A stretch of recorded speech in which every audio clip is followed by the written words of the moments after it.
જય ગૌ માતા ખેડૂત મિત્રો આપણે આ શાકભાજીનું મોડલ તૈયાર કરી રહ્યા છીએ.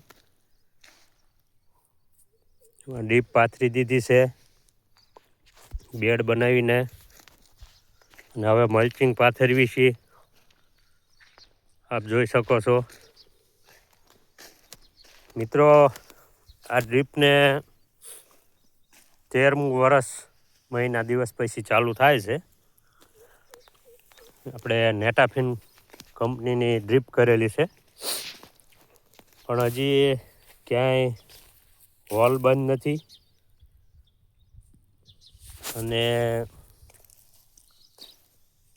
ડ્રીપ પણ હજી 5-10 વર્ષ સુધી કાંઈ ન થાય એવી આપ જોઈ શકો છો.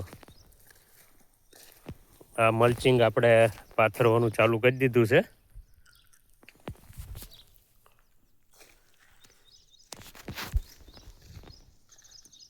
આવી રીતે મલ્ચિંગ પાથરીને આપણે શાકભાજીનું વાવેતર કરવા જઈ રહ્યા છીએ.